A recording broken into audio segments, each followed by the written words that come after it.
আপনাদের এই হিম্মতটা ছিল না যে শেখ হাসিনার চোখে আঙ্গুল দিয়ে শেখ হাসিনার ক্ষমতাকে প্রশ্নবিদ্ধ করে আপনারা কিন্তু তখন কেউ পদত্যাগ করেননি এবং দুর্নীতির আতুরঘর হিসেবে পরিচিত হয় সেটা হচ্ছে এনবিআর। আপনারা যদি এই সরকারকে আপনারা হুমকি দেন, ধামকি দেন যে এই সরকার সংস্কার কার্যক্রম যদি করে থাকে তাহলে সেটিকে আপনারা বাধা দিবেন, আপনারা মনে রাখবেন এই জনগণ আপনাদের বিকল্প খুঁজে নেবে।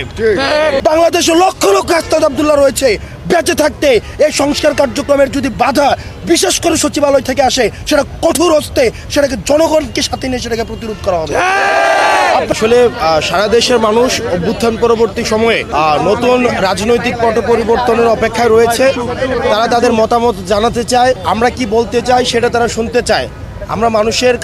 আমরা মানুষের মধ্যে অপেক্ষা দেখেছি, আগ্রহ দেখেছি এবং নতুন রাজনৈতিক দল নিয়ে তাদের আগ্রহ দেখেছি। এবং যেহেতু ইতিমধ্যে আমাদের দেশের বিদ্যমান যে রাজনৈতিক ব্যবস্থা এবং রাজনৈতিক দলগুলো জনপরিসরের জনমানুষের আকাঙ্ক্ষা পূর্ণাঙ্গ রূপে বাস্তবায়ন করতে সফল হয়নি, সেজন্য আমরা যখন মানুষের কাছে যাচ্ছি মানুষ আগ্রহ সহকারে প্রশ্ন নিয়ে আমাদের কাছে নতুন যেই সমস্যা নিয়ে কথা বলছে, একই সাথে সাথে সম্ভাবনা নিয়েও কথা বলছে এবং আমরা ব্যাপক সাড়া পেয়েছি। মানুষের সাথে আমাদের যে যোগাযোগ হচ্ছে আমরা দেখতে পাচ্ছি তাদের মধ্যে আগ্রহ রয়েছে আমাদের এনসিপি নিয়ে। মানে গতকালের যতগুলো প্রোগ্রাম হয়েছে প্রত্যেকটা প্রোগ্রাম খুব ভালোভাবে শেষ হয়েছে। আপনি যে প্রোগ্রামটির কথা বলেছেন এই যে প্রেস কনফারেন্সের আগে এটা কি মানে আমাদের মধ্যে কি কোনো ঝামেলা হয়েছে? এটা প্রেস কনফারেন্সের আগে সেই জায়গাতে হচ্ছে কথা বলার জন্য জায়গা তৈরি করে দেওয়া হচ্ছিল, এটাকে হচ্ছে খণ্ডিত। গতকাল আমি এই বিষয়গুলো নিয়ে কথা বলেছি। গণমাধ্যমকে এই কারণে আমরা বলছি বস্তুনিষ্ঠ সংবাদ প্রচার করার জন্য, কোনো খণ্ডিত আংশিক বক্তব্য প্রচার করে বা পুরো ঘটনার একটা নির্দিষ্ট 2-1 মিনিট দেখিয়ে প্রেক্ষাপট বিবর্জিত তখন এটা একটা ভিন্ন মেসেজ দেয়। তো সেজন্য আমরা গণমাধ্যমের কাছে আমরা সবসময় জানাই যে ভবিষ্যৎ বাংলাদেশ বিনির্মাণ করতে হলে গণমাধ্যমের বস্তুনিষ্ঠ সংবাদ পরিবেশনের কোনো বিকল্প নেই। আপনি তাহলে চলমান ঘটনা প্রবাহ সম্পর্কে সম্ভবত আপনি একটু খেয়াল করবেন, এই বিষয়গুলো ইতিমধ্যে জাতীয় নাগরিক পার্টি এনসিপি থেকে ইতিমধ্যে অ্যাড্রেস করা হয়েছে। মানে এগুলো একাধিকবার অ্যাড্রেস করা হয়েছে, আহ্বায়ক অ্যাড্রেস করেছেন, এরপরে আমাদের ফলো আপ আরও 2-3টা মিটিং হয়েছে। নাসিরউদ্দিন পাটোয়ারি ভাই যে মন্তব্য করেছেন তার পরবর্তী সময়ে কিন্তু আমাদের এইটারে আরও 2-3টা ফলো আপ চিফ অ্যাডভাইজারের সাথে আমরা বসেছি, অন্যান্য রাজনৈতিক দলগুলোর সাথে আমাদের কথা হয়েছে। সেক্ষেত্রে আমরা বলবো যে ওই বক্তব্যগুলোকে একটু ফলো আপ করার জন্য। সচিবালয়ের বিষয়টা মানে এখন সচিবালয়েও দেখলাম আন্দোলন হচ্ছে, বিক্ষোভ হচ্ছে, এনবিআর সংস্কারও বাধা দেওয়া হচ্ছে।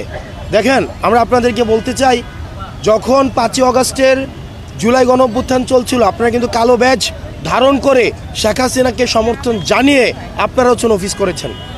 আপনারা কিন্তু এখন আপনারা হচ্ছেন হুমকি দেন যে আপনারা হচ্ছেন অফিস চলতে দিবেন না, আপনারা হচ্ছেন অফিস বন্ধ করে রাখবেন। 5ই আগস্ট কিন্তু আপনাদের এই হিম্মতটা ছিল না যে শেখ হাসিনার চোখে আঙ্গুল দিয়ে শেখ হাসিনার ক্ষমতাকে প্রশ্নবিদ্ধ করে আপনারা কিন্তু তখন কেউ পদত্যাগ করেননি। আপনাদের একজন কর্মকর্তা কর্মচারী বাংলাদেশের স্বাধীনতা পরবর্তী সময়ে আমাদের যদি অসহায় দুর্ভোগের রেজিমেন্ট হিসেবে পরিচিত হয় সেটা হচ্ছে সচিবালয় এবং দুর্নীতির আতুরঘর হিসেবে পরিচিত হয় সেটা হচ্ছে এনবিআর। সেজন্য আপনারা আমার বক্তব্যকে যেভাবে ইচ্ছে সেভাবে ইন্টারপ্রেট করতে পারেন। আমরা জনগণের হয়ে জনগণের মধ্য থেকে আমরা কথা বলি। আপনারা 5ই আগস্ট পর্যন্ত আমরা কঠিন ভাষায় শক্ত ভাষায় বলতে চাই, 5ই আগস্ট পর্যন্ত আমরা দেখেছি যদি হাসিনা না পড়তো, যদি ফ্যাসিবাদ সরকার টিকে যেত, আবার ঠিক কিন্তু আপনারা এই ফ্যাসিবাদী সরকারের পদলেহন করে, এই আওয়ামী লীগ সরকারের পদলেহন করে কিন্তু আপনারা আবার চাকরি করতেন। সুতরাং আপনারা যদি এই 5ই আগস্ট পরবর্তী বাংলাদেশে আপনারা জনগণের মুখোমুখি দাঁড়িয়ে আপনারা যদি এই সরকারকে আপনারা হুমকি দেন, ধামকি দেন যে এই সরকার সংস্কার কার্যক্রম যদি করে থাকে তাহলে সেটিকে আপনারা বাধা দিবেন, আপনারা মনে রাখবেন এই জনগণ আপনাদের বিকল্প খুঁজে নেবে। 5ই আগস্ট পর্যন্ত আপনাদের একজনেরও কোনো সচিবালয়ের কোনো সচিব, কোনো কর্মকর্তা, কোনো কর্মচারী কি পদত্যাগ করেছিল? একজন কি পদত্যাগ করেছিল? এই যে রাস্তার মধ্যে সন্তানদেরকে, সাধারণ নাগরিকদের এইভাবে যে রাস্তার মধ্যে গুলি করে হত্যা করছিল, একজন সচিব, একজন আমলা, রাষ্ট্রের একজন নাগরিক, একজন সরকারি চাকরিজীবীকে পদত্যাগের কোন খবর এসেছে? আজকে যখন দেখবেন সরকার কার্যক্রম শুরু করেছে তারা বাধা হয়ে দাঁড়াচ্ছে, যেখানে সহযোগিতা করার দরকার ছিল। আমাদের জীবন থাকতে আমরা স্পষ্ট ভাষায় বলতে চাই, হাসনাত আব্দুল্লাহ বেঁচে থাকতে বাংলাদেশে লক্ষ লক্ষ হাসনাত আব্দুল্লাহ রয়েছে, বেঁচে থাকতে এই সংস্কার কার্যক্রমের যদি বাধা বিশেষ করে সচিবালয় থেকে আসে, সেটা কঠোর হস্তে সেটাকে জনগণকে সাথে নিয়ে সেটাকে প্রতিরোধ করা হবে। আপনারা এটা ভাববেন না যে আপনাদের বিকল্প নাই, জনগণ বিকল্প খুঁজে নেবে। সুতরাং সরকারকে সহযোগিতা করুন, সংস্কার কার্যক্রমকে সহযোগিতা করুন। আপনাদের যদি সংস্কার কার্যক্রম নিয়ে কোনো পর্যালোচনা থাকে, কোনো মন্তব্য থাকে, সেটা আপনারা নিজেরা আলোচনার মধ্য দিয়ে সেটা সমাধান করুন। কিন্তু সরকারকে যদি জিম্মি করেন, সেটার পরিস্থিতি ভালো হবে না। কারণ আপনাদের এই হিম্মত ছিল না, আপনাদের এই ধরনের কোনো হিম্মত ছিল না ফ্যাসিবাদ সরকারকে প্রশ্নবিদ্ধ করার।